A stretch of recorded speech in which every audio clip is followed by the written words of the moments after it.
What's up? It's Keith Kalfas with the Landscaping Employee Trap, and in this video I want to talk about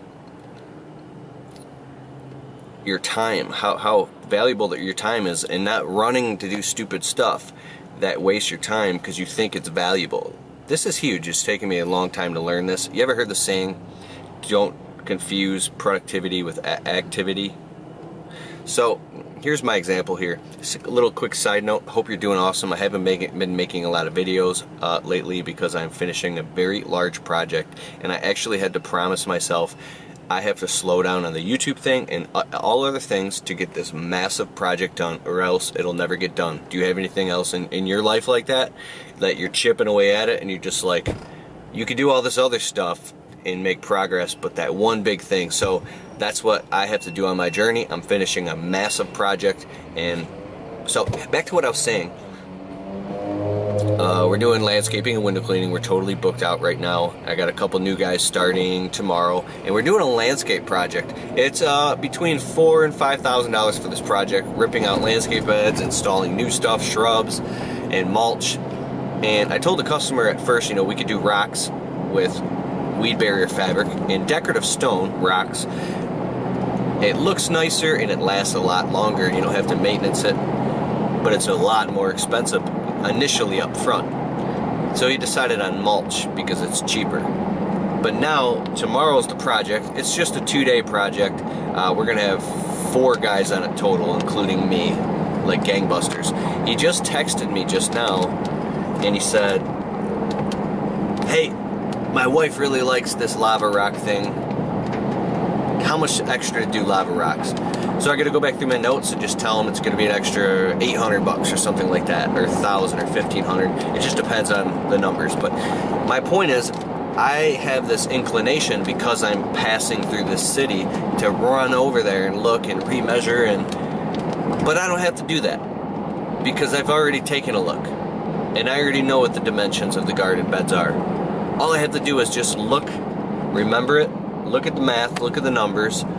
And I'd rather be, because the volume of lava rock is more expensive than other decorative stone, because your average decorative stone per ton covers about 100 square feet. Lava rock covers 250 square feet per ton at 2 inches, because it's actually higher volume. It's pumice stone. It's fluffier, whatever you want to call it. So that's kind of created a bit of a cognitive dissonance in my head as, man, I gotta go look at this thing and measure it again. But no, we're gonna be there tomorrow on this project anyways. Why would I run there today? And the stone doesn't go into the day after. So I'm going to be there tomorrow anyways. Assess the situation then and check it off your plate.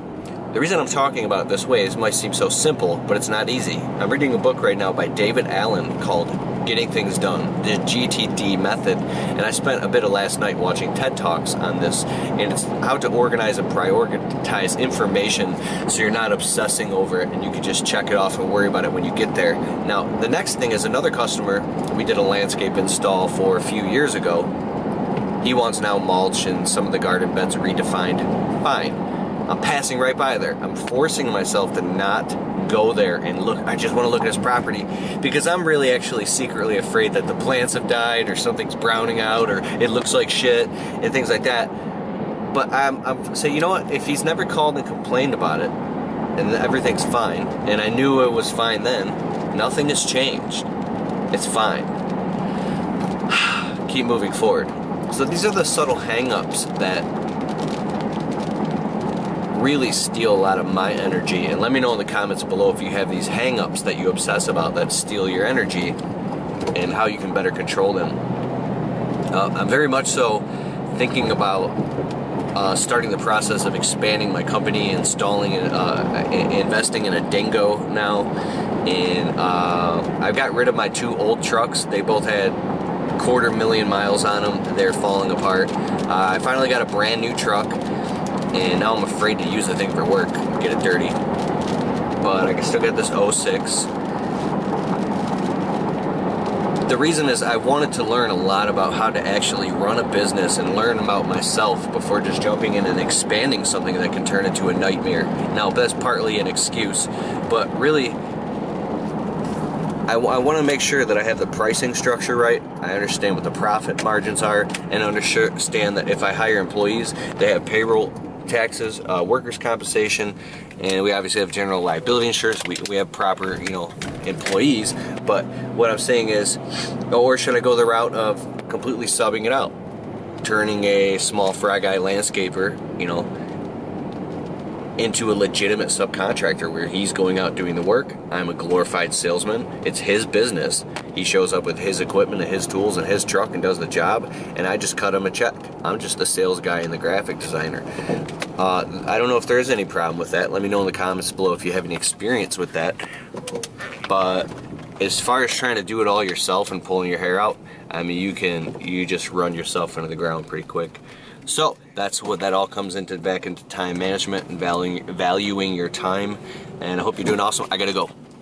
Hit the link in the description below. Give me a thumbs up. Subscribe. Later, my friend.